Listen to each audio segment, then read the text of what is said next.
Prions ensemble.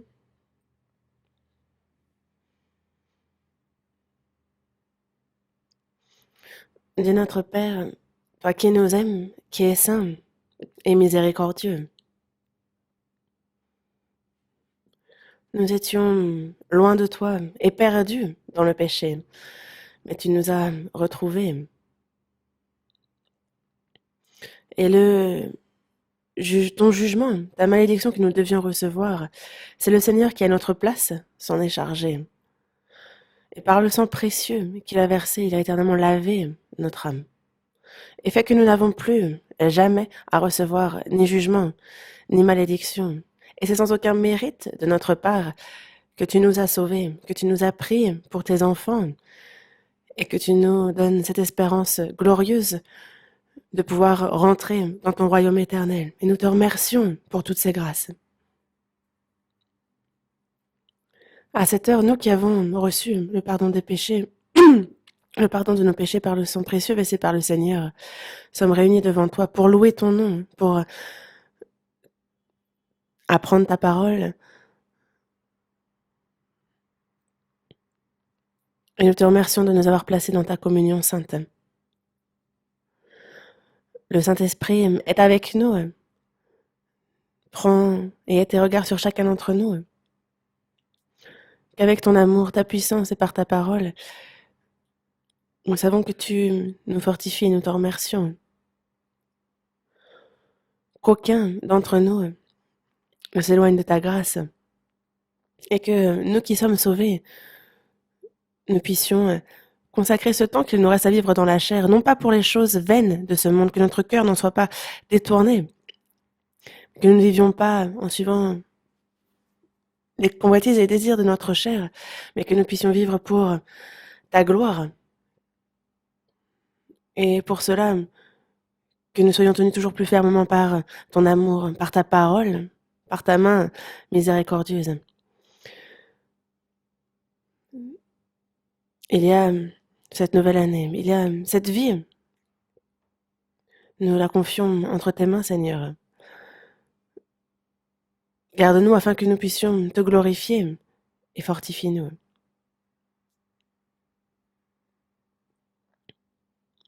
Et qu'en cette nouvelle année, tu puisses être encore davantage glorifié par toutes ces âmes qui vont recevoir le salut. Et à nos frères et sœurs qui ne sont pas avec nous aujourd'hui, à ceux qui sont malades, rétablis-les promptement.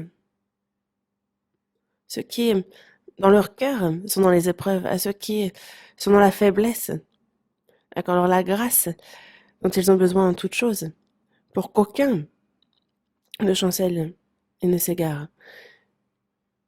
Il y a à l'étranger, loin, dans divers lieux, dans des conditions difficiles, ceux qui gardent leur foi, qui prêchent ton évangile, à tous ces frères et sœurs, à toutes les églises,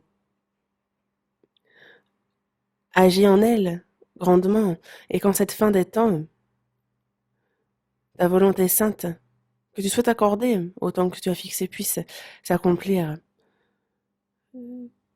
Tu nous avantages par ta main glorieuse, puissante et gracieuse. Il y a ta parole que tu souhaites nous révéler aujourd'hui. Il y a ta volonté sainte. Permets-nous, par ton Saint-Esprit, de la comprendre aujourd'hui.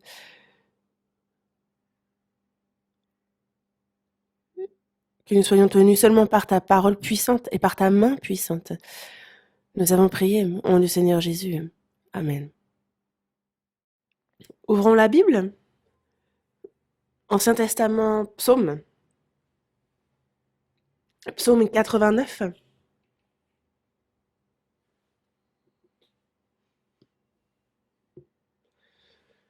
Psaume 89.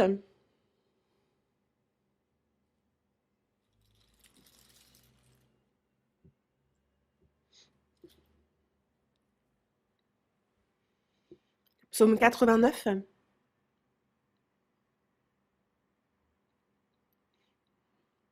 Disons ensemble le verset 48. Rappelle-toi ce qu'est la durée de ma vie, et pour quel néant tu as créé tous les fils de l'homme.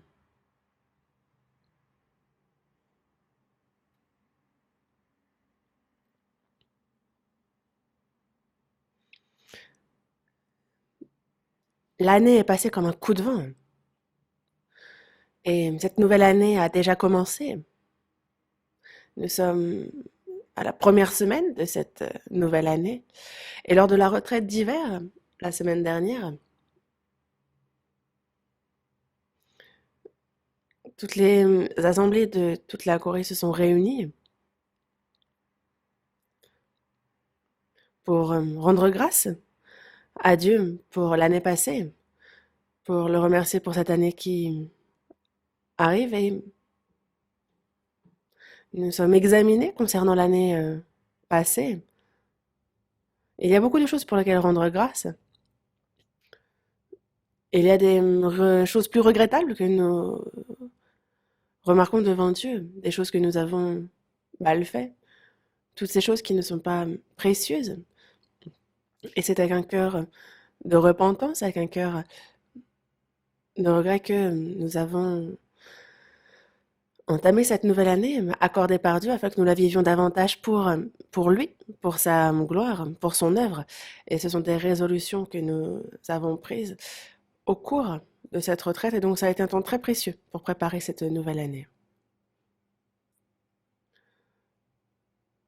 S'il se trouve parmi vous des personnes qui n'auraient pas pu participer à cette retraite d'hiver, vous trouverez sur Internet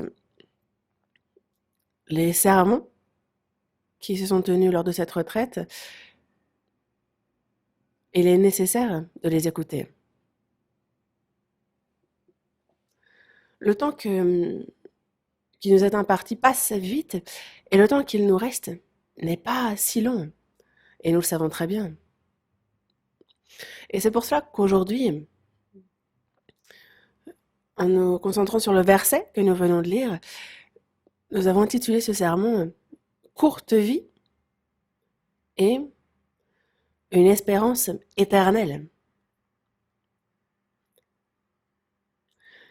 Et dans le verset que nous venons de lire, dans le psaume 89, verset 48, rappelle-toi ce qu'est la durée de ma vie.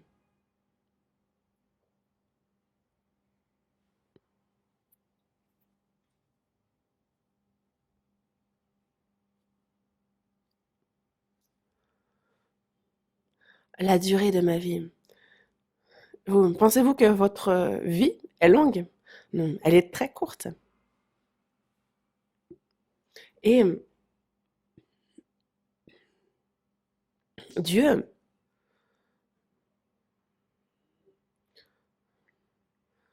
il a créé tous les fils de l'homme, mais pour quel néant? Les jours de nos années s'élèvent à 70 ans, et pour les plus robustes, à 80 ans. La durée de notre vie est courte. Il y a peine, misère, tribulation, souffrance auxquelles nous faisons face durant cette vie. Cette vie est courte et vaine.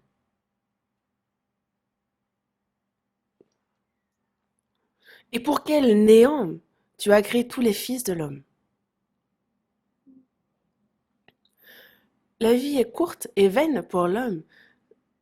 Mais pourquoi Dieu a-t-il fait une telle chose? C'est un verset qui m'interroge. Dans la Bible, nous trouvons la réponse à cette question. L'homme qui a été fait à l'image de Dieu, pourquoi doit-il vivre une vie si courte? Et pourquoi est-ce que vivre sur cette terre, ce n'est pas seulement court, mais c'est aussi seulement peine et misère? Pourquoi Dieu a-t-il fait les choses ainsi? La Bible nous donne la réponse et c'est à cela que nous allons réfléchir aujourd'hui. Dans le psaume 90, verset 1, du verset 1 au verset 3, je vais lire psaume 90. Prière de Moïse, homme de Dieu. Seigneur, tu as été pour nous un refuge de génération en génération. Avant que les montagnes fussent nées et que tu eusses créé la terre et le monde, D'éternité en éternité, tu es Dieu. Tu fais rentrer les hommes dans la poussière et tu dis, Fils de l'homme, retournez.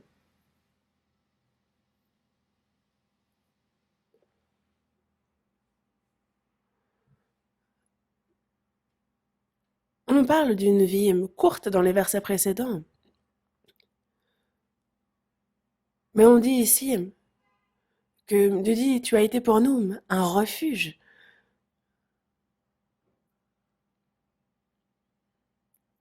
Et donc, notre vie qui est courte sur cette terre, qui est vaine, ce n'est pas tout. C'est une étape pour aller à Dieu. Et avant que les montagnes fussent nées, et que tu eusses créé la terre et le monde, avant cela, avant toute la création, il dit d'éternité en éternité, tu es Dieu. D'éternité en éternité. Dieu n'a ni début ni fin.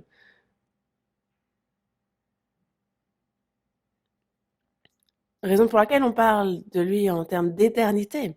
D'éternité en éternité. L'éternité n'a ni de début. À partir de quel moment existait Dieu? Depuis l'éternité. D'éternité en éternité, tu es Dieu. À l'avenir aussi, et éternellement, tu es Dieu. Et ce Dieu-là nous dit être devenu pour nous un refuge. Ce Dieu éternel a fait l'homme à son image pour le guider dans son royaume, pour le guider dans ce monde éternel et pour vivre éternellement avec lui. Mais dans le verset 3, tu fais rentrer les hommes dans la poussière et tu dis, Fils de l'homme, retournez.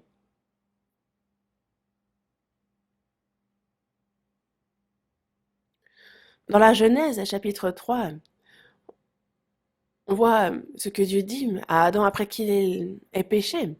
Tu es poussière et tu retourneras dans la poussière.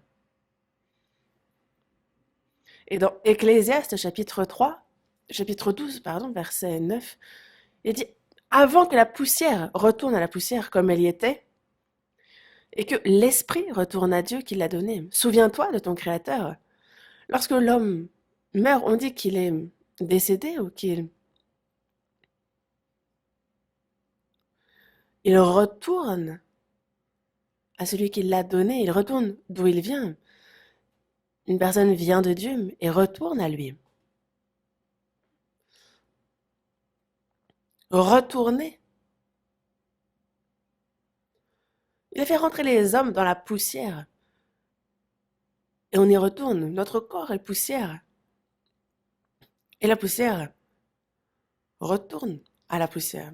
Elle retourne à la terre comme elle y était. Mais l'esprit, lui, parce qu'il vient de Dieu, c'est Dieu qui l'a donné. C'est pour cela qu'avant qu'il ne retourne à Dieu qui l'a donné, il faut se souvenir de notre Créateur, de notre Créateur. Quelle est notre raison de vivre sur cette terre? Pour quelle raison Dieu nous a-t-il formés? Et nous préparer à entrer dans son royaume éternel. C'est ce que nous devons faire sur cette terre.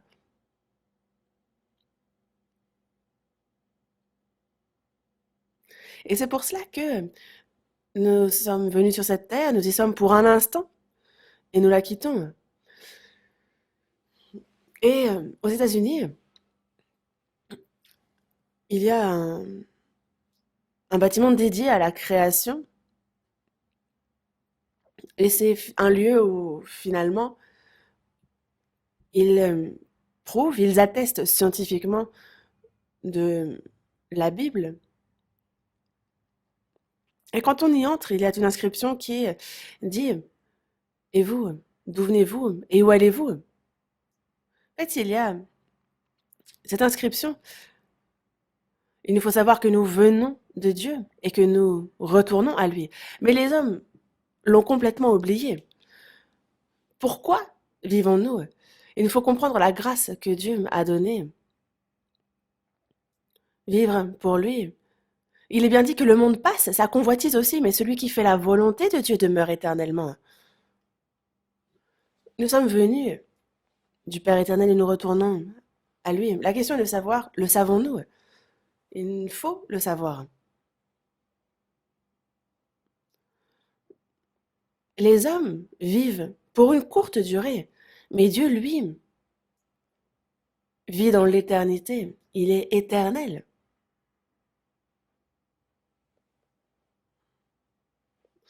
Et Dieu a préparé une volonté pour les hommes, et il faut qu'ils la connaissent. Et non pas qu'ils vivent cette vie courte et vaine, car ce n'est pas la fin de toute chose. Parce que l'homme est, est honoré, mais lorsqu'ils vivent, non pas pour la raison que Dieu a mis en eux, il dit qu'ils sont comme les bêtes que l'on va égorger. Les hommes sont différents des animaux, des bêtes. Tout animal est là pour l'homme, qu'on le mange, qu'on le grille ou que qu'on s'en occupe ou quoi qu'on en fasse, il est là pour l'homme.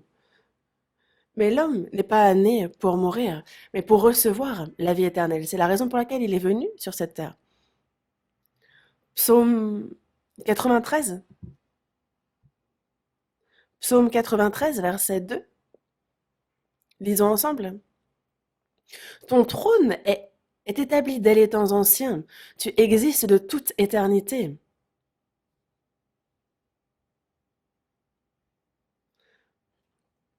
Ton trône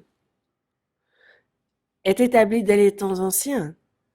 Par trône, on entend par là le lieu où gouverne, où règne le roi. Et le roi n'est pas assis sur son trône parce qu'il n'a rien à faire, mais c'est afin de diriger, de gouverner tout son peuple. Ton trône est établi dans les temps anciens, il est au ciel. Il y a cet univers créé par Dieu qu'il dirige. Et c'est lui aussi qui gère toute l'histoire de l'humanité, mais qui la dirige. Le trône de Dieu est établi dès les temps anciens. Sa volonté, sa sagesse est établie dès les temps anciens. Et tu existes de toute éternité. Tu existes de toute éternité, d'éternité en éternité. C'est un Dieu éternel. Et le mot éternité est finalement un mot qui n'a rien à voir avec l'homme. Nous qui vivons une courte vie, on ne peut en comprendre, saisir ce terme, éternité. Psaume 102, Psaume 102, verset 12. Verset 12.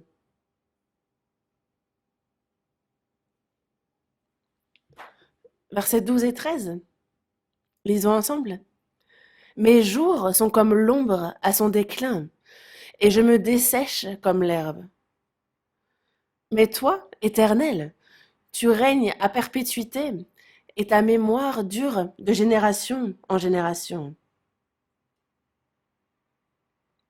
Mes jours, ma vie, sont comme l'ombre à son déclin.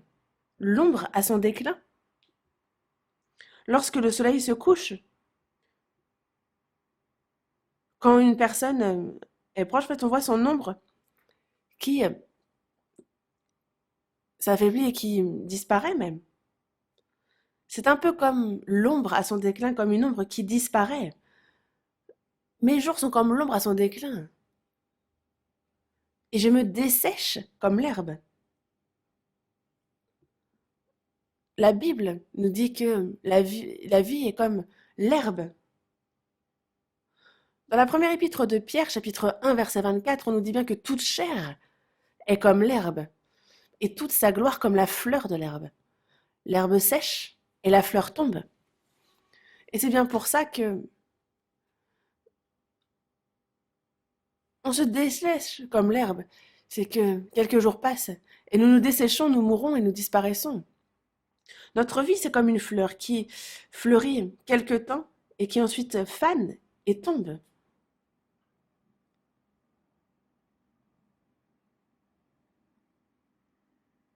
Je me dessèche comme l'herbe. On est vraiment comme l'herbe et notre vie. Que ce soit l'honneur, la gloire, la richesse, toutes ces choses-là. C'est comme l'herbe. Ce sont des choses qui fleurissent pour un temps, qui fanent et qui tombent. Et il nous dit bien qu'elles ne prennent aucun sens. Mais toi, éternel, tu règnes à perpétuité. L'Éternel, lui, règne à perpétuité.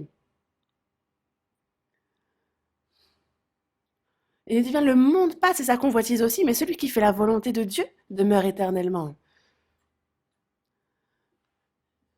Et nous avons été régénérés non pas par une semence corruptible, mais par une semence incorruptible, par la parole vivante et permanente de Dieu. Parce que cette parole est celle qui vous a été annoncée par l'Évangile. Dans la première épître de Pierre, chapitre 1, verset 25, c'est ce qui nous est dit.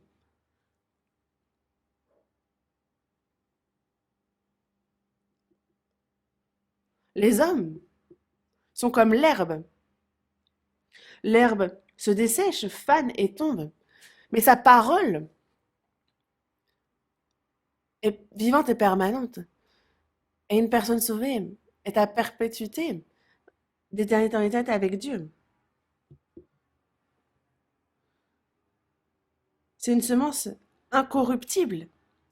C'est la semence de Dieu. C'est une semence incorruptible par laquelle il nous a régénérés.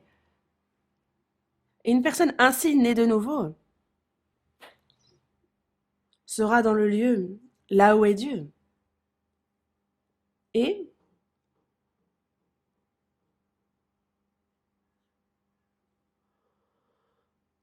ta mémoire dure de génération en génération. Qu'est-ce que la mémoire de Dieu qui dure de génération en génération? Par éternel, on entend qu'il est le créateur, qu'il est aussi celui qui sauve.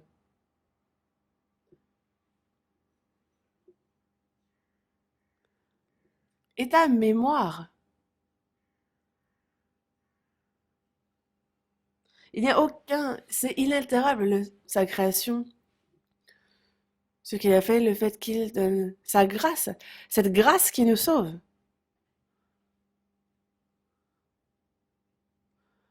C'est de génération en génération éternellement. Ce que Dieu fait est éternel. Et lorsqu'on dit ce qu'il fait, on entend par là le salut qu'il a accompli pour nous. Et c'est profond comme verset. Mais il nous faut d'abord réfléchir à combien courte est notre vie. Les hommes s'imaginent qu'ils vont vivre des centaines d'années. Lorsque leur voisin meurt subitement, ils pensent que eux y échapperont. Ils se disent ah, c'est dommage pour lui, mais moi ça ne m'arrivera pas. Mais ça peut très bien lui arriver de la même manière. On retourne au psaume 90, verset 9. Psaume 90, verset 9. Je vais lire à partir du verset 9. Psaume 90, verset 9. Je vais lire. Tous nos jours disparaissent par ton courroux. Nous voyons nos années s'évanouir comme un son. Tous nos jours, notre vie, disparaissent par ton courroux. Car à cause de nos iniquités et à cause de nos péchés, nous vivons dans la fureur, dans le courroux de Dieu. Tous nos jours disparaissent par ton courroux. Et nous voyons nos années s'évanouir comme un son. En un instant, l'homme a l'impression qu'il vit des dizaines d'années et ça lui paraît long. Mais aux yeux de Dieu, si on regarde de son point de vue,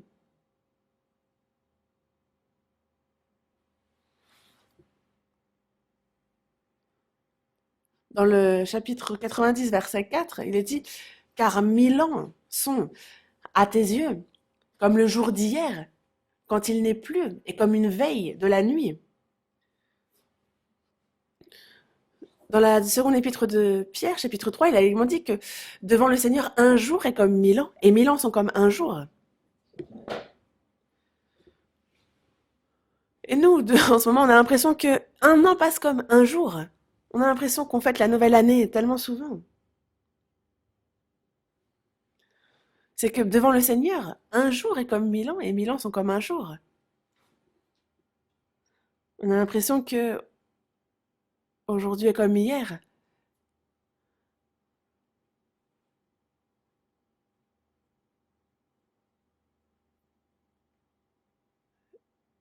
Car il passe vite et nous nous envolons. L'orgueil qu'on tire de notre vie, ce n'est que peine et misère. Et il passe vite. Nous nous envolons. Dans le verset 10, on lit ensemble. Les jours de nos années s'élèvent à 70 ans, et pour les plus robustes, à 80 ans. Et l'orgueil qu'ils en tirent n'est que peine et misère, car il passe vite, et nous nous envolons. Les jours de nos années s'élèvent à 70 ans, et pour les plus robustes, à 80 ans. À l'époque où ce psaume est écrit, il y a ça des milliers d'années,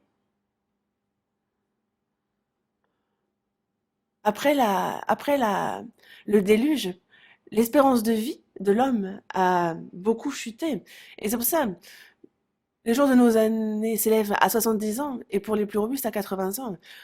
On a la science, les civilisations qui se sont développées et on pense avoir rajouté des dizaines d'années à notre espérance de vie. Mais dans certaines parties du monde, la moyenne est à 50 ans, des fois même un peu moins dans certaines régions. Pourquoi? Parce que l'environnement dans lequel nous vivons est vraiment mauvais. Certains vont mourir dans leur jeunesse, certains vont mourir enfants, d'autres... Et si on fait une moyenne, on en sera autour de 70, 80 ans, si on est robuste. On peut dire qu'une personne qui vit plus longtemps que cela est en forme, elle est en bonne santé. Mais cela n'empêche de dire que la vie est courte. Et l'orgueil qu'ils en tirent n'est que peine et misère.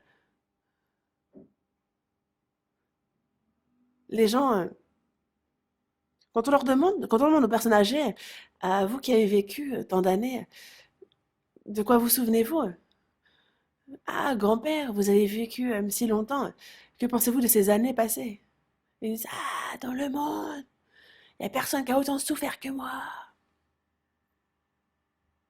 Ils ne pensent qu'à la peine et à la misère qu'ils ont rencontrée. Les pauvres en tant que pauvres et les riches en tant que riches. Les inquiétudes, les soucis, les efforts. Il y a beaucoup de peine et misère. Ils n'en tirent que peine et misère. Car ils passent vite et nous nous envolons. La vie, c'est peine, misère, souffrance, inquiétude. Et ça passe vite, comme un rêve, une nuit.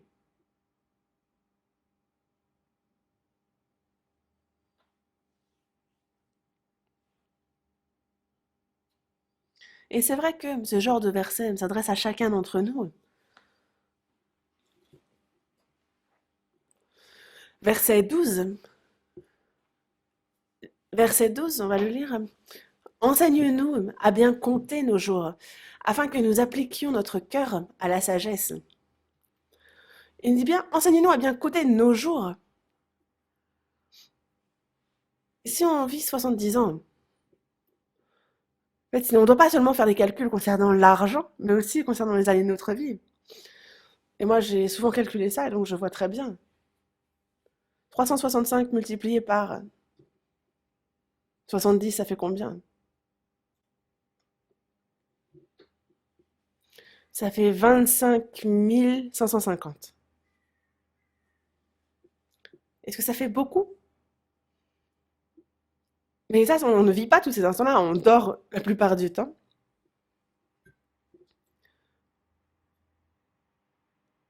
Et c'est un tiers du temps que l'on passe allongé, à fermer les yeux, à dormir. Il faut enlever aussi le temps que l'on passe aux toilettes, c'est le temps où on a souffrance et peine. Et donc si on divise par deux, on en est à 12 775. Et il y a encore beaucoup de temps à ôter. Et donc, combien de jours peut-on compter comme heureux? Et certainement pas beaucoup. Ce n'est vraiment que peine et misère. Car il passe vite et nous nous envolons. Mais quand on compte nos jours, quelle sagesse on peut en tirer? On se pose la question, pourquoi est-ce que Dieu a fait les choses ainsi? On peut savoir que ce n'est pas tout, que cela ne s'arrête pas là. Il a fait cette vie sur cette terre courte afin qu'on n'y place pas notre espérance, pour que l'on puisse savoir, qu'on soit conscient qu'il n'y a pas de bonheur ici-bas. Cette terre maudite à cause du péché, comment pourrait-elle rendre heureux l'homme? Et c'est bien pour cela qu'il a résolu le problème du péché et qu'il faut retourner à Dieu. Parce que Dieu souhaite donner les choses éternelles. Et c'est pour ça qu'il faut retourner à lui. Dans Luc chapitre 15, il y a le fils prodigue qui a quitté son père avec toute sa part d'héritage qu'il a ensuite dilapidé dans les choses vaines. Et il a fait face à la famille, il a failli mourir. En fait, il aurait bien voulu se rassasier des carouches que mangeaient les pourceaux, mais personne ne lui en donnait. Ici, on voit bien l'homme et sa vie sur terre. L'homme devient, alors qu'il est honoré s'il vit sans Dieu, il est comme une bête que l'on égorge. Et cet enfant prodigue se dit, mais mon père est riche, même ces mercenaires vivent mieux que moi, et moi je suis là en train de mourir de faim. Ce n'est pas possible. Mon père me pardonnera. Il se lève, reprend courage et retourne vers son père. Et il revient comme un mendiant.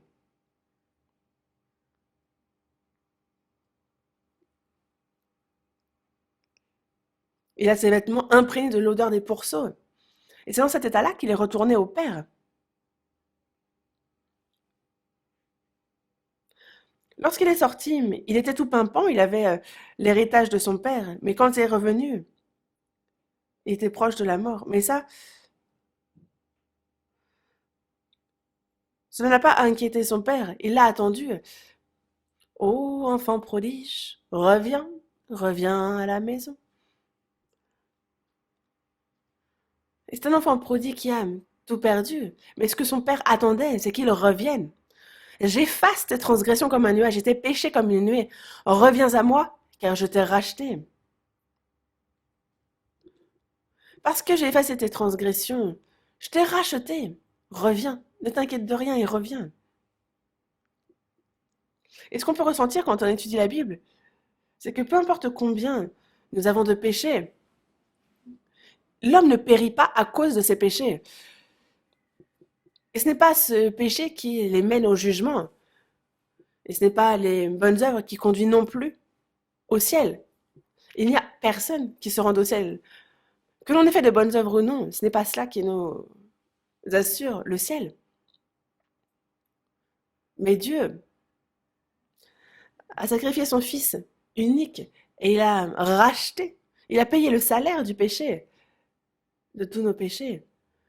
Et il a payé au double.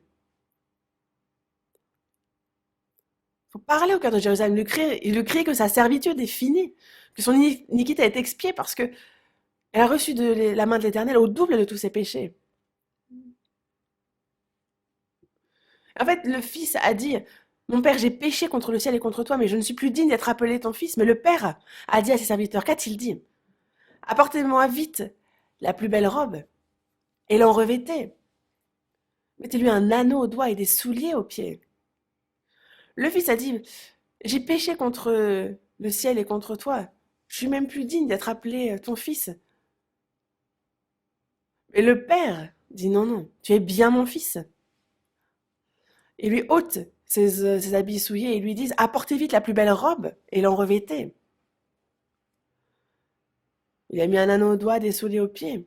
C'est bien la promesse qu'il est son fils. Et par cet anneau au doigt, il essaie de ne plus le quitter. Amenez le veau gras et tuez-le. Le fils prodigue est rentré, et cela réjouit le père. Et le veau gras est mort à sa place, tuez-le. Mangeons et réjouissons-nous. Et nous aussi, c'est par la grâce que nous avons reçu le salut, nous nous réjouissions. Mais, comme il est dit, mon fils, que voici était mort, et il est revenu à la vie. Il était perdu et il est retrouvé. Et tout le monde commence à se réjouir alors. Le salut d'une personne devient la joie de tout ce qui l'entoure. Et il n'y a personne qui périsse à cause de péchés qui seraient trop nombreux. Dieu a déjà accompli le salut de ceux qui sont partis, qui l'ont quitté. Et c'est pour cela que tout ce qui se passe sur cette terre n'est pas parce que Dieu, c'est pas par haine que Dieu les fait. Dans les Lamentations, chapitre 3, verset 33, il nous a bien dit que ce n'est pas volontiers qu'il humilie et qu'il afflige les enfants des hommes. Ce n'est pas volontiers qu'il a maudit la terre, qu'il a affligé les enfants des hommes. Ce n'est pas volontiers. C'est comme un père qui frappe son fils, il n'est pas là pour le tuer, mais il est bien là pour qu'il se détourne de ses mauvaises voies. C'est par amour qu'il le frappe ainsi. Ce n'est pas volontiers que Dieu fait cela.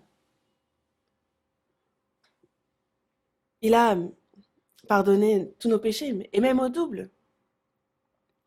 Et donc ce n'est pas à cause du péché que nous périssons, mais les hommes se disent, ah, moi j'ai beaucoup trop de péchés, Dieu ne m'acceptera jamais. Et en fait, c'est le diable qui leur répète, toi, c'est impossible. Une personne comme toi, jamais Dieu ne l'acceptera. Il fait en sorte que la personne ne croit pas. Certains s'imaginent que s'ils sont zélés, ils pourront aller au ciel. Ah, si je suis zélé, Dieu m'acceptera. Ça aussi, c'est un mensonge. Désormais, notre vie, il faut que nous réfléchissions à combien futile elle est. Est-ce que vous comptez rester dans ce corps éternellement? Psaume 39. Psaume 39.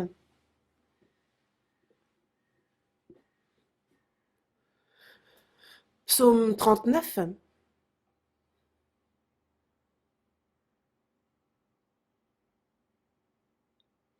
versets 5 et 6. Lisons ensemble. Éternel, dis-moi quel est le terme de ma vie, quelle est la mesure de mes jours, que je sache combien je suis fragile. Voici, tu as donné à mes jours la largeur de la main, et ma vie est comme un rien devant toi. Oui, tout homme debout n'est qu'un souffle. Pause.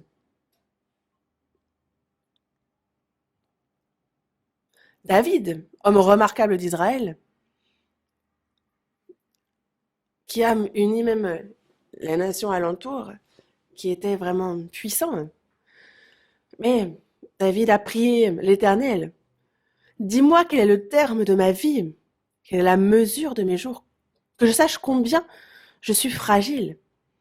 Dis-moi quel est le terme de ma vie, que je sache combien je suis fragile. L'homme s'imagine être fort et pouvoir vivre sans Dieu. Napoléon conquérait continuellement, il agrandissait son royaume et disait impossible, ce n'est pas dans mon dictionnaire. Lui, il est au sommet de l'orgueil. Mais à Waterloo, c'est une grande défaite qu'il a connue. Il a ensuite été exilé à l'île Sainte-Anne. Et là, ce qu'il a dit, j'ai échoué.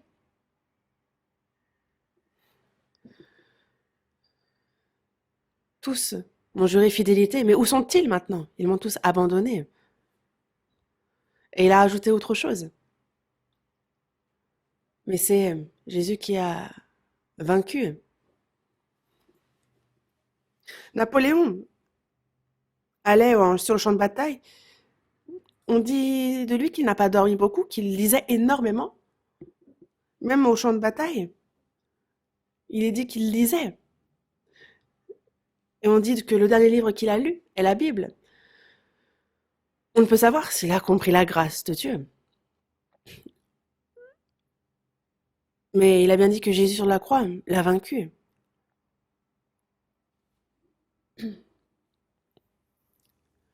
Mais David, dis-moi quel est le terme de ma vie, quelle est la mesure de mes jours.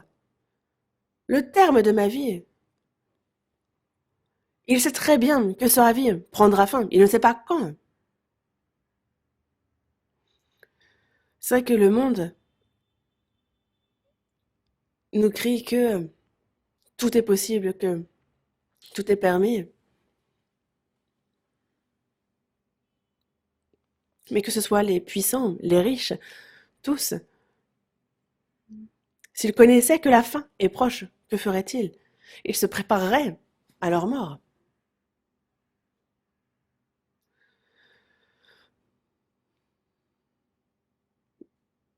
Dis-moi quel est le terme de ma vie, quelle est la mesure de mes jours, combien j'ai encore à vivre. Et les hommes cherchent volontairement à ne pas réfléchir à ces questions. Tu as donné à mes jours la largeur de la main. David savait que sa vie n'était pas plus large que sa main. Mettez une fourmi dans votre paume et elle tombera, elle en aura fait le tour très rapidement. Ma vie est comme un rien devant toi. Oui, tout homme debout n'est qu'un souffle. Qu'un souffle.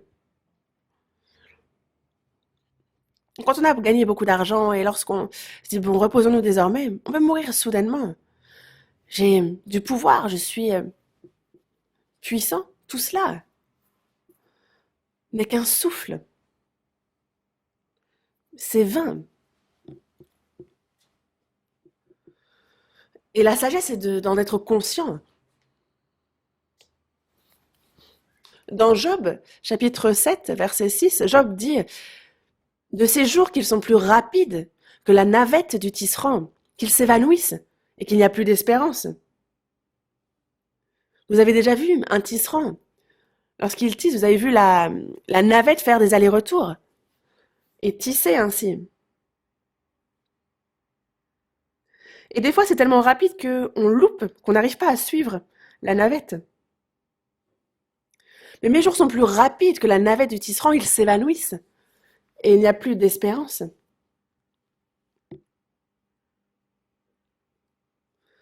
Et ce fil se coupe. Dans Ésaïe, chapitre 38, verset 12, il dit « Mais qui me retrancherait de sa trame? De jour à la nuit, tu m'auras achevé. » Hop, ça fait des allers-retours, tac, tac, tac, et tout d'un coup, ça s'arrête. Et on voit le tisserand couper et entamer une autre œuvre. C'est le même principe. Qui me retrancherait de sa trame? On me coupe de la vie et ma vie prend fin. Du jour à la nuit, tu m'auras achevé. Ce sont vraiment des versets prenants.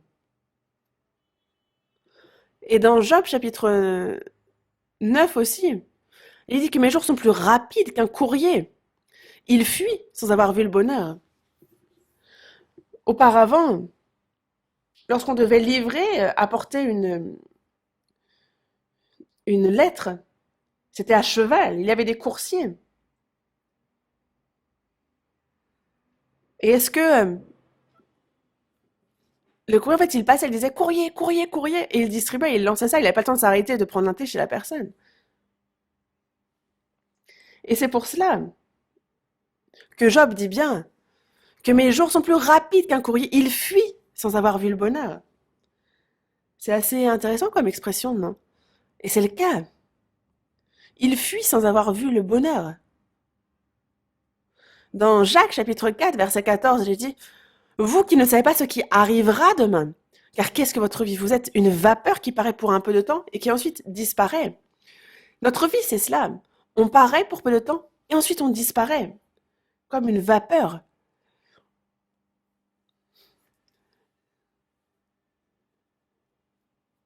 Et le vent souffle et on s'envole.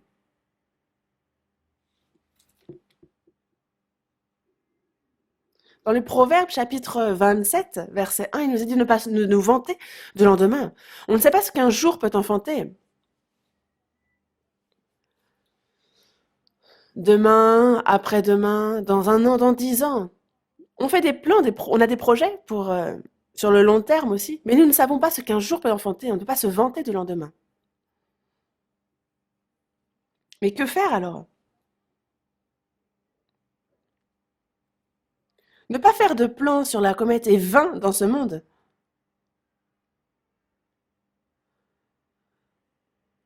Mais je vous ai parlé des plans de l'homme et du dessein de Dieu, n'est-ce pas? Et c'est bien sa volonté, c'est son dessein qu'il faut suivre. Et si on suit son dessein, alors dans notre vie, nous recevons bénédiction, protection de Dieu. Et il nous emmène dans son royaume éternel.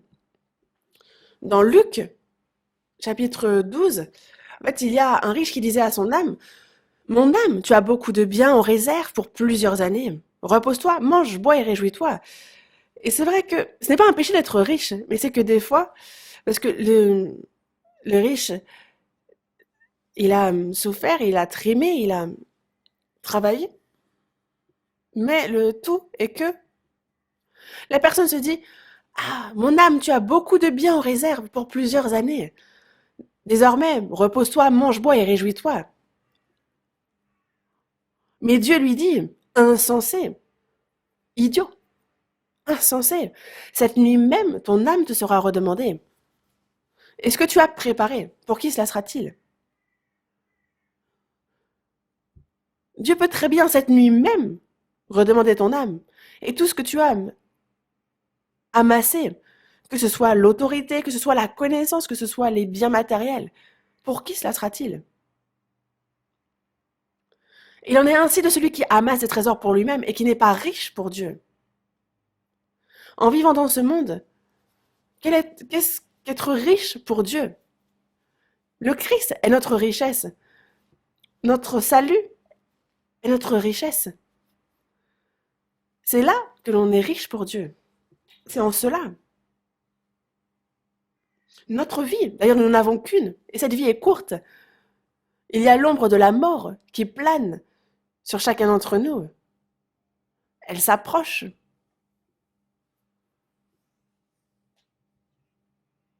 Le temps passe très vite. Et le temps à vivre sur cette terre diminue d'autant.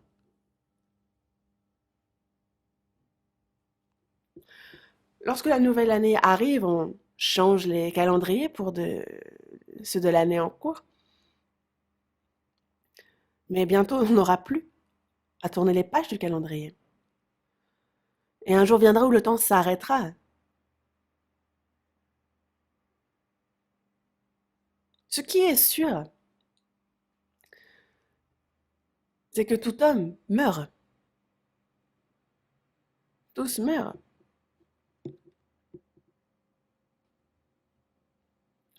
Et la mort, c'est à toute heure, c'est à tout instant qu'elle s'approche de nous.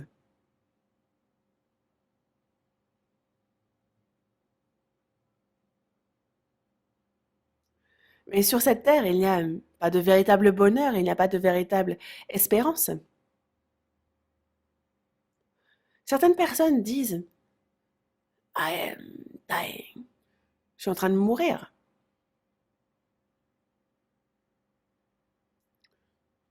Parce qu'ils entendent le tic-tac qui rapproche la mort. Et ils nous disent en fait, pourquoi est-ce que ma vie se raccourcit ainsi, si rapidement? Et nous vivons comme si nous avons l'impression de vivre chaque jour, mais en fait, chaque jour, nous nous approchons de la mort. Les peines, les souffrances, les soucis, les inquiétudes, la peine et la misère de chacun, c'est ce dans quoi chaque homme vit.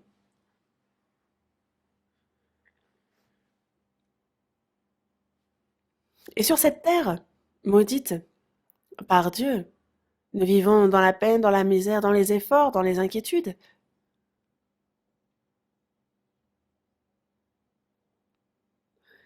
Il y a beaucoup de choses terribles. Il y a la guerre, il y a dans ce monde beaucoup de choses vraiment terribles qui se passent. Est-ce que vous pensez que cette terre, elle est paisible, qu'elle est sûre? Quand vous regardez les actualités, vous vous rendez compte que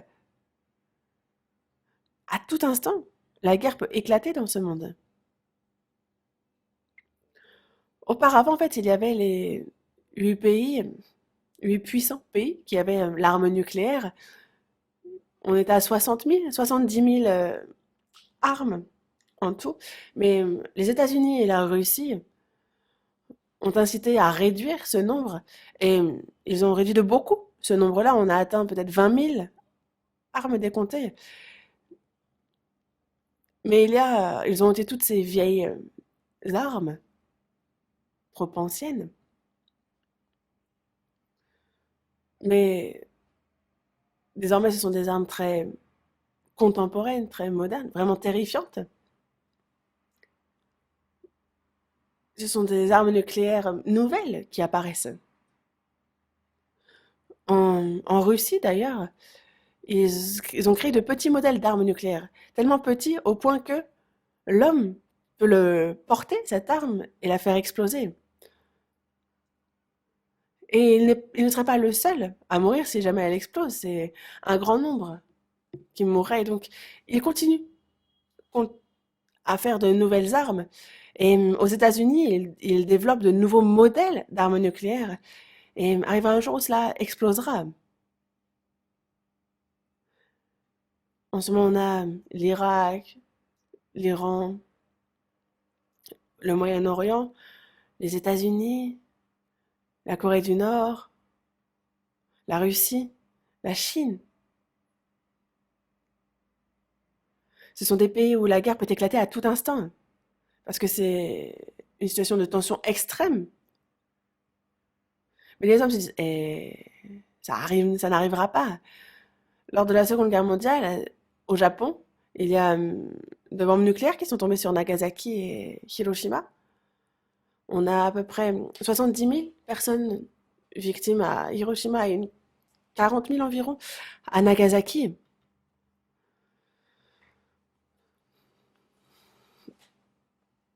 Et en fait, les guerres de nos jours sont différentes des guerres d'antan. Les hommes disent que avec les armes nucléaires dont est dotée la Terre actuellement, en 30 minutes, on pourrait la faire exploser. On peut la faire sauter plus de 100 fois avec toutes les armes nucléaires que nous avons. Et nous savons qu'à tout moment, on peut périr. Mais il nous dit bien de ne pas mettre notre espérance dans ce monde, de ne pas laisser notre cœur être détourné par ce monde. Car il n'y a dans ce monde ni de véritable espérance, ni de véritable bonheur.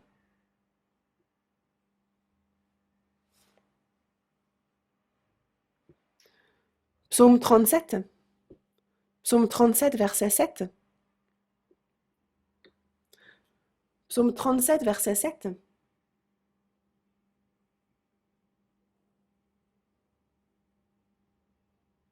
Lisons ensemble. Garde le silence devant l'Éternel et espère en lui. Ne t'irrite pas contre celui qui réussit dans ses voies, contre l'homme qui vient à bout de ses mauvais desseins. Garde le silence devant l'Éternel et espère en lui. Garde le silence. Il nous faut savoir ce que nous voyons.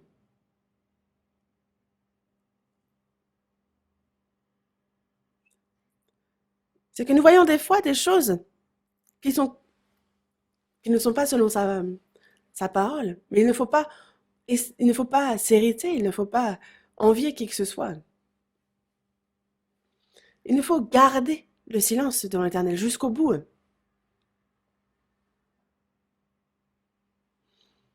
Ne t'irrite pas contre celui qui réussit dans ses voies, contre l'homme qui vient à bout de ses mauvais desseins. Contre celui qui réussit dans ses voies. Dans ce monde, les hommes qui ont quitté Dieu, on les voit réussir, même très bien. On voit la civilisation, on voit l'art, on voit le divertissement, on voit la science, tout ça se développer. Et ils font de ce monde maudit un monde qui semble briller. On a l'impression qu'on va y vivre longtemps, mais ce sont les méchants qui réussissent dans ce monde. Mais il ne faut pas s'irriter contre cela, il ne faut pas les envier. Car si on ne fait pas attention, nous, on vit pour Dieu et on se dit pourquoi est-ce qu'on ne réussit pas comme eux? Eux, ils vivent en péchant. Pourquoi réussissent-ils ainsi? Mais si on ne fait pas attention, on peut tomber dans la tentation de ce monde. On peut tomber et s'y prendre les pieds.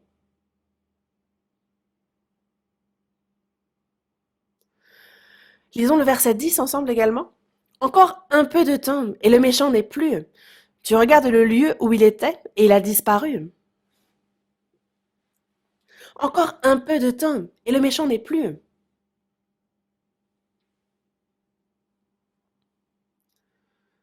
Les méchants dans ce monde, tous ceux qui réussissent dans leur voie, toute cette civilisation qui semble faire réussir les hommes, si on y fait bien attention, c'est pour peu de temps, parce que bientôt ils ne sont plus.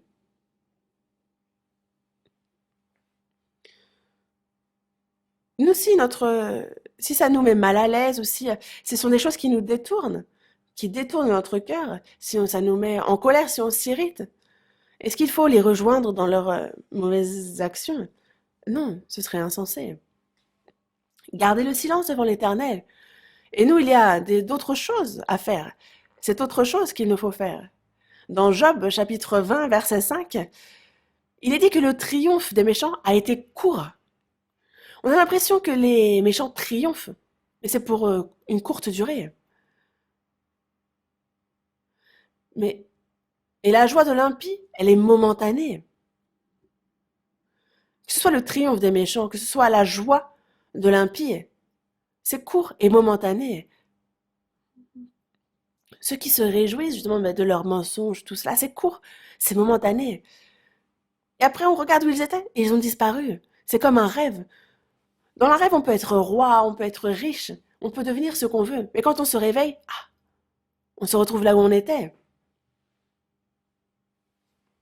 La vie, c'est comme un rêve lors d'une sieste. Pourquoi Jésus a-t-il quitté la gloire des cieux pour venir dans ce monde, pour venir ici souffrir comme le plus vil des hommes? Dieu qui est saint est sorti du ventre d'une vierge. Il est né dans une crèche, dans l'eau, il a grandi comme fils de charpentier. Et il a vraiment vécu humainement comme pauvre et c'est à la toute fin qu'il est condamné à mort et qu'il meurt sur la croix dans la situation la plus pitoyable. Pourquoi?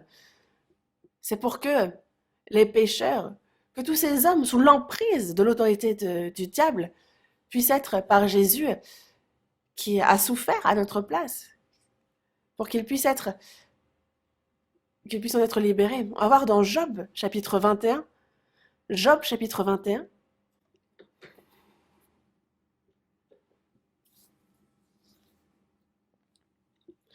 Job chapitre 21, verset 7.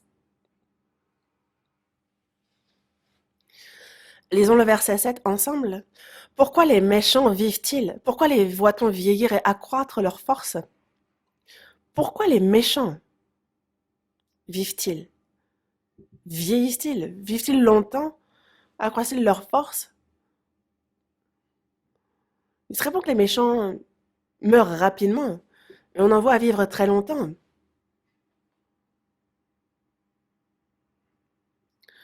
Pourquoi les voit-on vieillir et accroître leur force? Pourquoi? Job, lui, souffre parce qu'il suit la volonté de Dieu. Il voit les méchants vieillir, réussir. Pourquoi?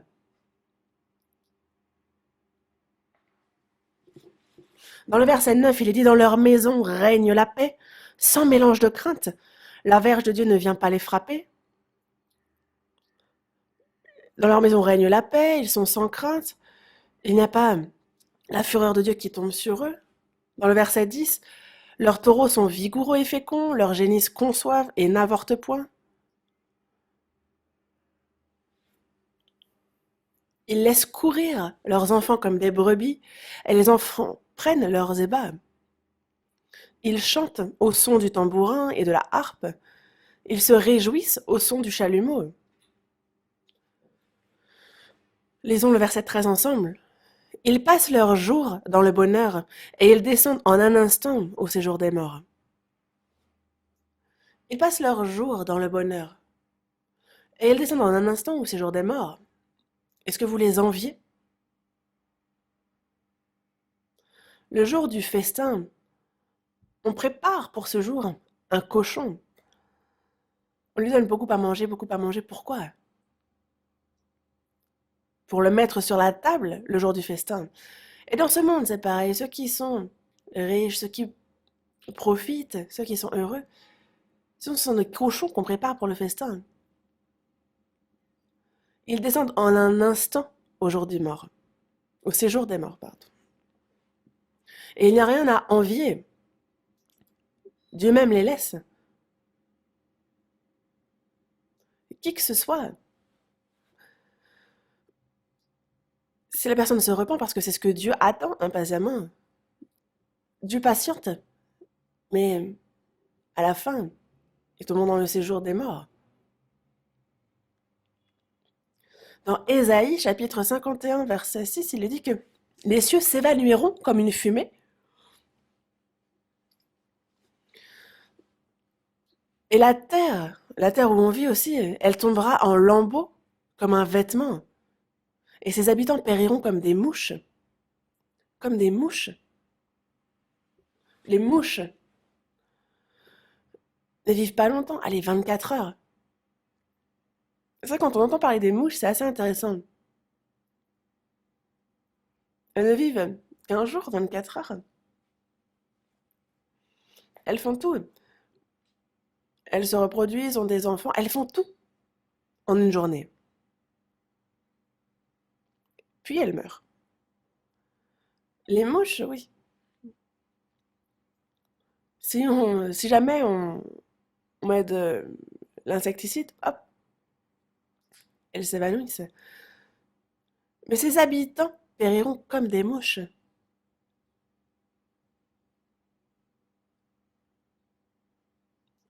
Et oui, il y a ce genre de verset aussi. Regardons un autre passage dans Sophonie. Sophonie se trouve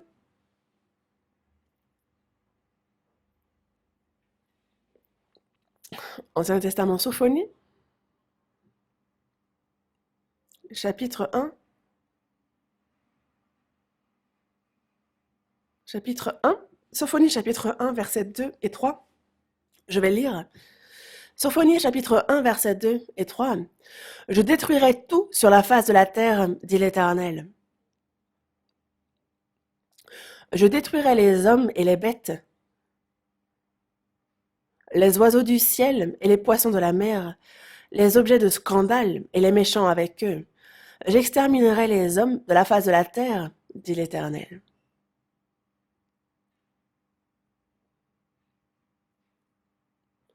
Oula, c'est pas rien, ce verset. À la fin, Dieu dit que cette terre sur laquelle nous vivons, il la détruira, il la fera périr. C'est ce qu'il annonce ici. Je détruirai tout sur la face de la terre, dit l'Éternel. Lors du déluge de Noé, c'est par l'eau qu'il a submergé la terre. Mais, comme il est dit dans la seconde épître de Pierre, chapitre 3, ce qui nous attend, c'est que, parce que le monde d'alors périt, mais submergé par l'eau, tandis que, par la même parole, les cieux et la terre d'à présent sont gardés et réservés pour le feu, pour le jour du jugement et de la ruine des hommes impies.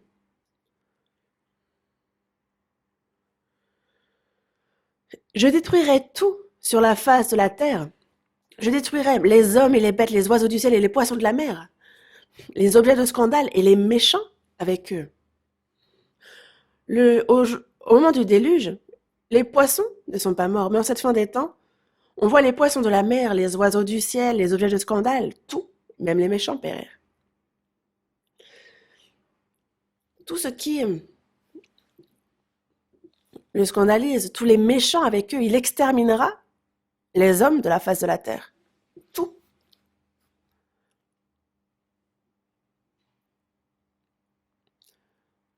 J'exterminerai les hommes de la face de la terre, dit l'Éternel. Et ce jour est proche. Dans la seconde épître de Pierre, chapitre 3, il est dit que devant le Seigneur, un jour est comme 1000 ans, et 1000 ans sont comme un jour.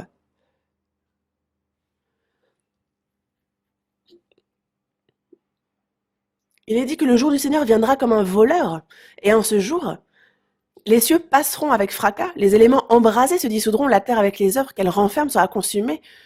En fait, toutes ces choses doivent se dissoudre. Alors, quelle ne doit pas être la sainteté de notre conduite et notre piété, alors qu'on attend et on a hâte de l'avènement du jour de Dieu. Parce que c'est à cause de cela que les cieux enflammés se dissoudront, les éléments embrasés fondront. Mais nous, on attend, selon sa promesse, un nouveau ciel, une nouvelle terre. C'est là où la justice habitera. Le jour du Seigneur viendra comme un voleur. Il est proche. Il est bien dit que cette nouvelle, cette bonne nouvelle du royaume, elle sera prêchée dans le monde entier pour servir de témoignage à toutes les nations. Et alors viendra la fin. On est à plus de 3000 langues dans laquelle la Bible est traduite.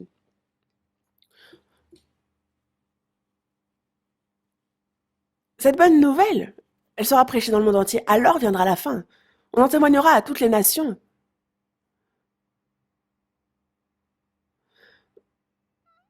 Mais maintenant, comme le Seigneur l'a dit, on a vu son évangile être prêché dans le monde entier jusqu'aux extrémités de la terre. Nous en sommes à la toute fin. Alors viendra la fin. C'est que l'occasion donnée aux hommes, à tout homme, de pouvoir écouter l'évangile, de pouvoir être sauvé. Une fois que son peuple, qui se rendra au ciel, est prêt, il n'a pas d'autre raison de nous laisser ici. Alors viendra la fin. On parle de la fin, du temps de grâce, là où son évangile est prêché, et du jugement qui approche pour tous ceux qui n'ont pas cru en lui. Et c'est ce qui se passe à notre époque. Dans Romains, chapitre 2, verset 4, on nous pose la question, méprises-tu les richesses de sa bonté, de sa patience et de sa longanimité, ne reconnaissant pas que la bonté de Dieu te pousse à la repentance?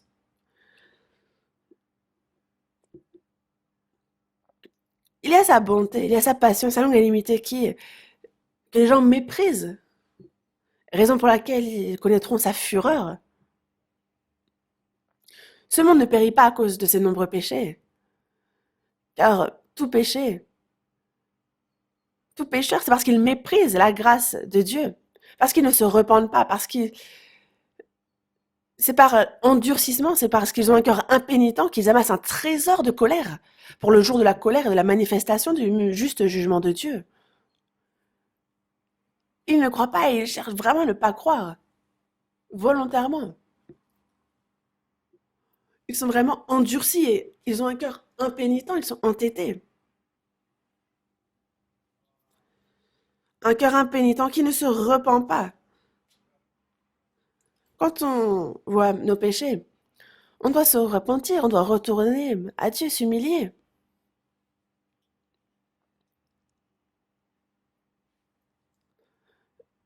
Mais c'est par leur endurcissement, ils ont un cœur impénitent. Il y aura le juste jugement de Dieu. Et une autre chose, c'est que la mort touche tous les hommes. Mais ce n'est pas la fin. Dans Job, chapitre 19, verset 26, il dit que quand ma peau sera détruite, il se lèvera. Quand je n'aurai plus de chair, je verrai Dieu. Dans peu de temps, nous rencontrons Dieu. Le problème, est de savoir, sommes-nous prêts à le rencontrer? Dans Hébreux chapitre 9, verset 27, il est dit qu'il est réservé à l'homme de mourir. Vous le connaissez, vous le mémorisez ce verset? On récite ensemble. Comme il est réservé aux hommes de mourir une seule fois, après quoi vient le jugement. On est une fois, on meurt une fois, c'est ce que Dieu a réservé aux hommes. Et ça arrive une seule fois. Après quoi vient le jugement. Les hommes non sauvés seront confrontés au juste jugement de Dieu. La chair retourne, la poussière retourne à la terre, mais l'esprit retourne à Dieu, et donc la mort n'est pas la fin. Cette vie qui est courte, il y a un monde au-delà, après la mort. Et c'est pour ça que cette courte vie est une phase de préparation pour le royaume éternel qui nous attend après. C'est des dizaines d'années de préparation pour le, le, le monde éternel qui nous attend après la mort. C'est une préparation pour le présent, c'est une préparation pour le futur. Dans Luc,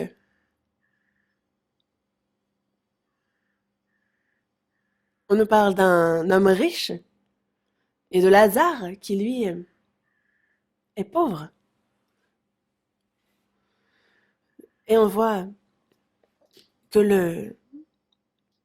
les deux meurent. Mais le mendiant, lui, se retrouve dans les bras des anges, alors que l'homme riche souffre dans le séjour des morts. Il a certainement dû avoir de très belles funérailles, cet homme riche. Le problème, c'est ce qui arrive après la mort. Il souffre dans les flammes. Et lui aussi a l'air d'être juif, d'être descendant d'Abraham. Mais lui n'a pas reçu le salut. Se dire d'Abraham qu'il est notre père ne nous sauve pas. Après la mort, il y a un monde éternel et ça, il ne le savait pas. Les animaux, s'ils meurent, ils retournent à la terre. Mais les hommes, parce qu'ils ont l'esprit, ce n'est pas tout. Le problème est ce qui se passe après la mort. Et Judas Iscario a vendu pour 30 deniers. Il a livré Jésus ainsi. Mais est-ce que c'était tout? Non. Il est dit qu'il aurait mieux fallu pour cet homme qu'il ne fût pas né. Parce que malheur à l'homme par qui le Fils de l'homme est livré. Mais vous pensez que cela ne concerne que Judas Iscario? Non. Si l'on ne reçoit pas le salut, nous naissons dans ce monde. Est-ce que nous sommes nés pour profiter de ce monde quelques dizaines d'années? Non. Sans être sauvés, mieux aurait fallu alors pour n'importe quel homme de ne pas être né. Et il faut réfléchir à ce problème sérieux, car il y a une vie pour chacun d'entre nous, et c'est une vie courte que Dieu nous accorde sur cette terre, pour qu'ensuite, il y a au-delà une vie éternelle. Une fois qu'on est mort, nous attend.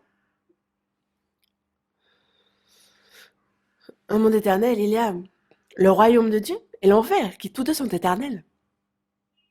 Dans Matthieu chapitre 25, on nous en parle précisément, on nous dit que le roi dira à ceux qui seront à sa droite, venez, vous qui êtes bénis de mon Père, prenez possession du royaume qui vous a été préparé dès la fondation du monde. C'est dès la fondation du monde que Dieu a préparé un royaume pour ses fils, pour qu'ils en héritent, pour qu'ils en prennent possession.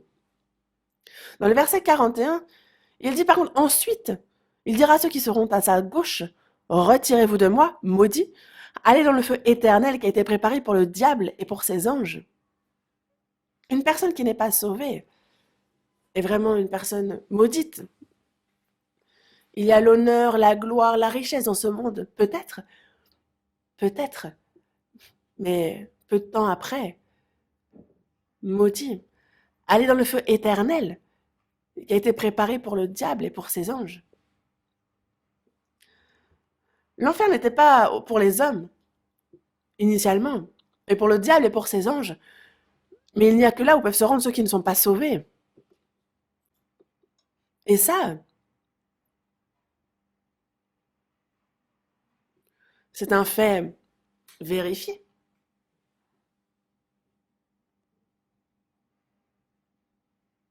Seconde épître aux Corinthiens, seconde épître aux Corinthiens, chapitre 5.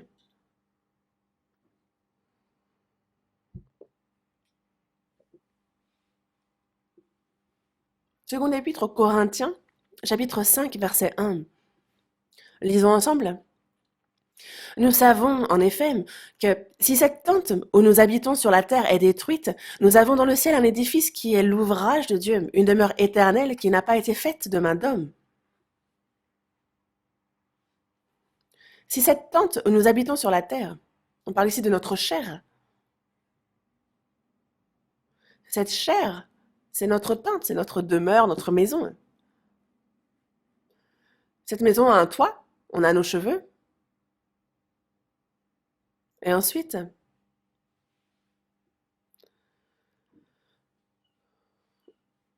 on a aussi les gouttières, nos sourcils, on a les fenêtres, les yeux, on a aussi le téléphone, le restaurant, et on a la chaufferie, on a aussi les ordures. C'est une maison, une tente. Le président Lincoln vieillissait et désormais il avait besoin d'une canne. Et certains disaient, est-ce que vous êtes en paix? Et l'homme disait, ah je sais pas, en paix ou pas, je ne sais pas. Il disait, moi ma maison, ma tente est en train de s'effondrer, donc je la soutiens avec une canne. Parce qu'en fait, il y a un temps où les gardiens de la maison tremblent. Bah, c'est vraiment une très jolie expression. Les gardiens de la maison tremblent, en fait, on voit les jambes trembler. Et il y a un jour où ceux qui regardent par la fenêtre sont obscurcis, à un moment où on ne voit plus bien. Mais nous savons en effet que si cette tente où nous habitons sur la terre, elle est détruite, cette chair, lorsqu'elle est détruite, on se revêt d'un corps divin et on entre dans le royaume de Dieu, ce royaume éternel. Parce que nous avons dans le ciel un édifice qui est l'ouvrage de Dieu, une demeure éternelle qui n'a pas été faite de main d'homme. Nous avons cette demeure éternelle, éternelle, et nous avons l'espérance d'y entrer. Dans Hébreux chapitre 13, verset 14, il est dit que nous n'avons point ici-bas de cité permanente, mais nous cherchons celle qui est à venir. Il y a dans ce monde, on n'a pas de cité permanente, on n'a pas d'endroit où demeurer ici, où se poser. Et dans Hébreux chapitre 11, verset 16, il est dit que c'est pourquoi Dieu, il n'a pas honte d'être appelé leur Dieu, car il a préparé une cité, une nouvelle Jérusalem, une cité sainte. Il nous l'a préparée. Et dans Jean chapitre 14, à partir du verset 2, Jésus annonce son départ. Et en fait, les apôtres, les disciples, pardon, s'inquiètent. Ils s'inquiètent vraiment. Et Jésus leur dit, mais ne vous inquiétez pas, il y a plusieurs demeures dans la maison de mon Père. Et si cela n'était pas, je vous l'aurais dit. Je vous l'aurais dit s'il n'y avait pas plusieurs demeures dans la maison de mon Père. Mais il y a plusieurs demeures dans la maison de mon Père. Je vais vous préparer une place. Et lorsque je m'en serai allé et que je vous aurai préparé une place, je reviendrai et je vous prendrai avec moi, afin que là où je suis, vous y soyez aussi. Il a préparé pour nous une place éternelle. Et nous a fait la promesse de revenir, de nous prendre et de nous emmener là où il sera. C'est l'espérance qu'il nous a donnée.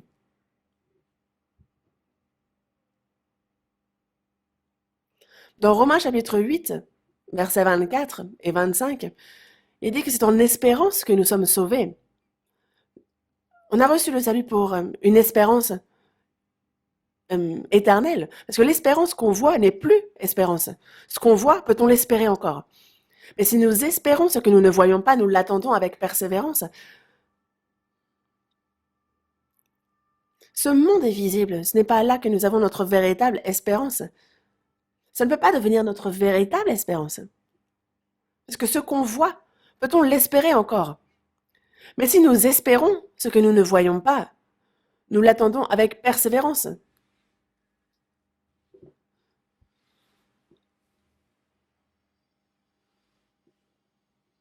Ce royaume, s'il n'existait pas, il nous l'aurait dit, mais il nous en a parlé très précisément. Et ce royaume nous est réservé, il a été préparé pour nous. Dans la Genèse, chapitre 1, verset 27, Dieu créa l'homme à son image et il le créa à l'image de Dieu. Il a créé l'homme et la femme, il lui donne la vie, il lui donne une femme, il lui donne toutes choses. Et le guide jusqu'à son royaume pour qu'il vive éternellement avec lui. C'est la raison pour laquelle il a fait l'homme à son image.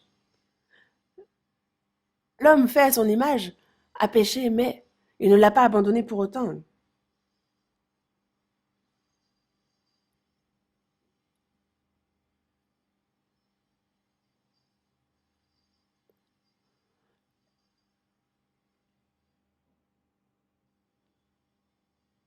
Et nous qui devions rentrer dans l'enfer éternel, là où le feu ne s'éteint point, à cause de nos péchés, il a été jusqu'à donner son Fils unique pour celui qui a souffert. Non pas pour que nous profitions de ce monde qui périt, pour ce monde qui disparaîtra. Ce n'est pas pour cela. Mais c'est afin de nous faire hériter de son royaume éternel. C'est pour son héritage. Et c'est pour cela que dans la première épître, non, la première épître de Pierre, on nous parle justement qu'il nous a régénérés pour une espérance vivante par la résurrection de Jésus-Christ d'entre les morts. Et c'est pour un héritage qui ne se peut ni corrompre, ni souiller, ni flétrir, et lequel il nous a réservé dans les cieux. Il nous parle bien d'un héritage qui ne se peut ni corrompre, ni souiller, ni flétrir, et il nous l'a réservé dans les cieux. Dans ce monde, tout est corrompu, souillé, tout se flétrit, et tout disparaît. Mais l'héritage qu'il nous a réservé est différent. Il l'a réservé pour nous dans les cieux, et c'est le Père qui l'a préparé. Il a préparé pour nous un héritage glorieux, il nous en a fait la promesse. Et si nous n'avions pas cette espérance,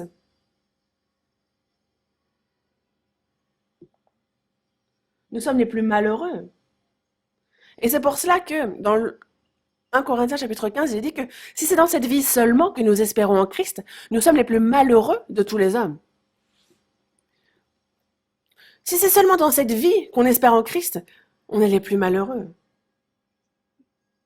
Mais nous, chrétiens, nous sommes vraiment plus malheureux que tous les autres hommes. Pourquoi? À l'époque où ce Nouveau Testament a été écrit, les, les sauvés étaient vraiment persécutés, ils devaient se cacher, ils étaient pourtant maltraités quand même. Mais si c'est dans cette vie seulement, alors nous sommes malheureux, les plus malheureux de tous les hommes. Nous sommes plus malheureux que tous les hommes, mais ce n'est pas le cas. Jésus a quitté les cieux, ce royaume de gloire pour cette terre vile,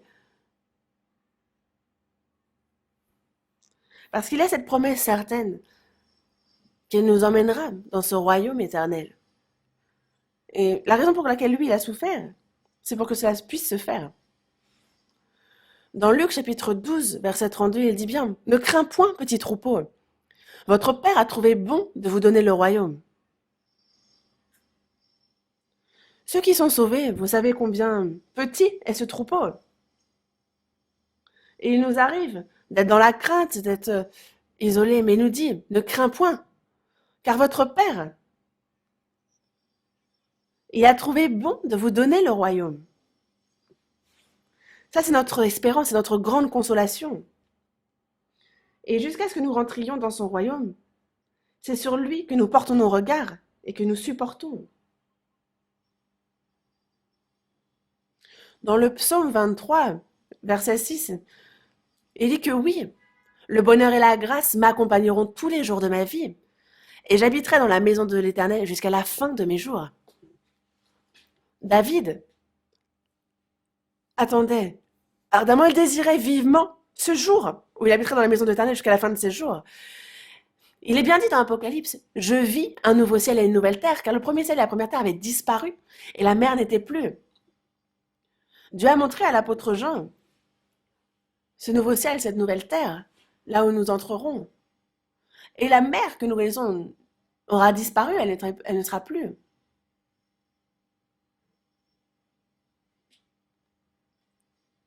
Et il est bien dit que là, nous le verrons. C'est là où il essuiera nos larmes de nos yeux, parce que la mort ne sera plus, il n'y aura plus ni deuil, ni cri, ni douleur. Parce que les premières choses ont disparu.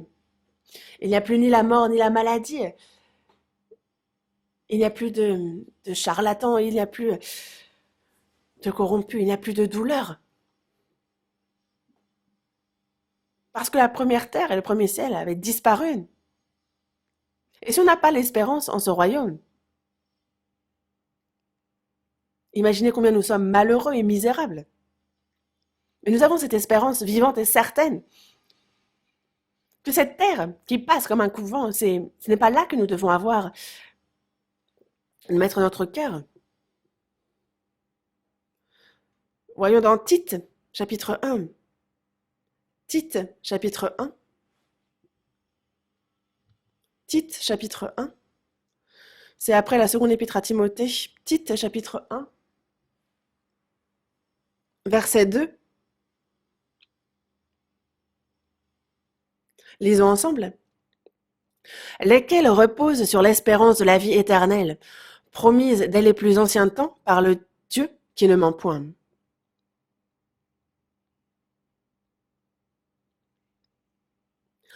L'espérance de la vie éternelle, lesquels reposent sur l'espérance de la vie éternelle, promise dès les plus anciens temps par le Dieu qui ne ment point. L'espérance de la vie éternelle, de rentrer dans son royaume et de vivre éternellement avec lui, cette espérance-là. C'est Dieu qui nous l'a promis, et Dieu ne ment point. Il nous l'a promis dès les plus anciens temps. Lui qui est d'éternité en éternité. C'est la promesse qu'il nous a faite. La promesse qu'il nous a faite, c'est la vie éternelle. Dans la première épître de Jean, chapitre 2, verset 5, c'est qu'il nous dit la promesse qu'il nous a faite, c'est la vie éternelle. Il nous parle ici qu'il nous emmènera dans son royaume éternel. Dans Colossiens chapitre 4, verset 11, il énumère le nom des chrétiens. Et il dit ensuite qu'ils sont les seuls qui aient travaillé avec moi pour le royaume de Dieu, qui a été pour moi une consolation. Ceux qui ont travaillé avec moi pour le royaume de Dieu en étant sur cette terre, c'est un très beau descriptif, non?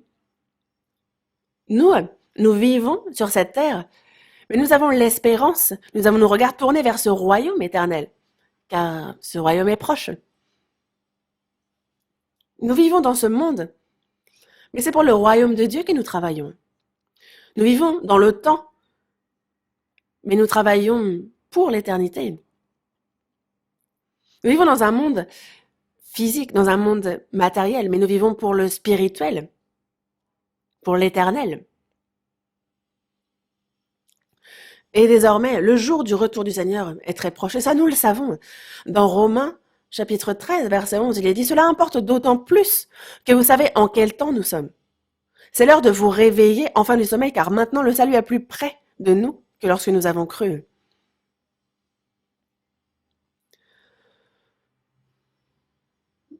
Et c'est un verset vraiment qui tombe à point. Nous savons en quel temps nous sommes, nous savons que son retour est proche. Dans Matthieu chapitre 24, verset 32, il est dit de nous instruire d'une comparaison tirée du figuier. Parce qu'on voit que l'été est proche, on voit qu'il est à la porte. C'est pour notre époque. Il peut venir aujourd'hui. Il n'y aurait pas d'erreur dans la Bible. Pourquoi? Mais c'est à notre époque. Tout s'est accompli. Parce que cette génération ne passera point que... Parce que ceux qui ont vu cela arriver, et le jour de son retour est vraiment très proche. Dans Hébreux, chapitre 10, verset 37, il dit « Encore un peu de temps, et celui qui doit venir viendra, et il ne tardera pas. » On peut apprendre ce verset, n'est-ce pas? On répète ensemble? Encore un peu de temps, celui qui doit venir viendra, et il ne tardera pas. Il faut toujours garder ça à l'esprit. Dans peu de temps, le Seigneur revient. Celui qui doit venir viendra. Et il ne tardera pas. Et c'est pour cela que dans Éphésiens chapitre 5, verset 14, je dis que c'est pour cela qu'il est dit, réveille-toi, toi qui dors, relève-toi d'entre les morts. Relève-toi d'entre les morts. Une personne sauvée qui dort, si elle erre et qu'elle vit dans des rêves mondains, il dit non, relève-toi d'entre les morts et Christ t'éclairera. Christ nous éclaire et si on fait une grasse matinée, lui qui est proche, qui est à la porte, si on est toujours dans le monde, est-ce possible?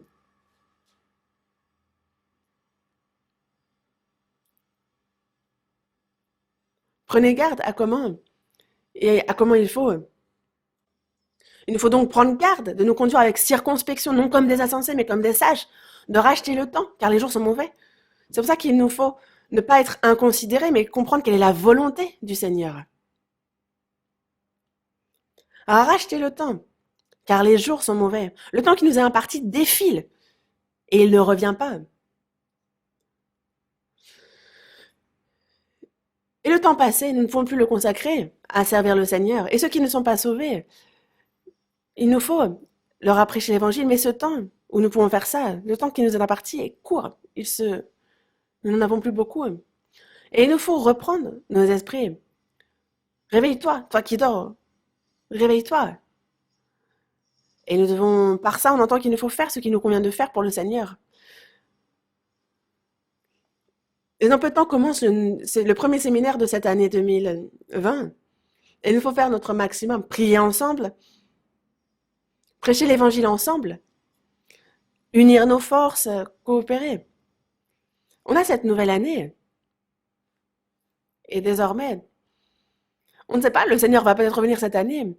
Et il nous faut vivre sans être honteux, prier pour pouvoir vraiment garder à cœur que le Seigneur peut revenir aujourd'hui. Et également faire des dîmes parfaites. Prendre des résolutions concernant les offrandes, concernant le soutien pour la mission. Par exemple, si vous avez un bonus, vous ne posez pas la question où le donner. Il y a la mission à l'étranger. Il y a des frères et sœurs qui font ainsi, j'en ai beaucoup vu même, et je sais qu'ils continuent à faire ainsi. Mais c'est sage, parce que Dieu, il rend au centuple. Cherchez premièrement le royaume et la justice de Dieu, et toutes ces choses vous seront données par-dessus. Les personnes qui cherchent le royaume et la justice d'abord, ils donnent en abondance tout le reste. C'est pour cela que cette année vient de commencer, et il nous faut être renouvelés en toutes choses, vivre davantage pour le Seigneur, pour sa gloire, prêcher son évangile. Mais ça, avoir un tel cœur, être résolu. Mais il ne faut pas que ce cœur ne change jusqu'à son retour. Prions ensemble. Dieu notre Père qui est miséricordieux, en cette fin des temps que tu as fixée, tu nous as sauvés et merci. Tu nous as pris pour tes enfants et tu nous as donné l'espérance glorieuse de pouvoir rentrer dans ton royaume éternel. Merci. Désormais, que notre cœur ne soit plus détourné par les choses vaines de ce monde, que nous ne vivions plus pour les choses vaines, mais que, Seigneur, nous ayons nos regards tournés vers ta gloire lors de ton retour, et que le jour où nous tiendrons devant toi, nous ne soyons pas honteux, que nous ne soyons sujets à aucun reproche, mais que nous puissions recevoir ta gloire. Aide-nous pour cela, et bénis les frères et sœurs dans tout ce qu'ils font, que nous ne manquions de rien dans la prédication de l'Évangile, dans le service dans ton Église. Il y a le premier séminaire qui commence.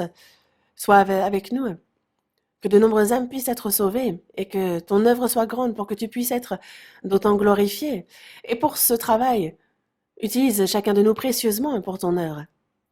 Nous avons prié au nom du Seigneur Jésus. Amen.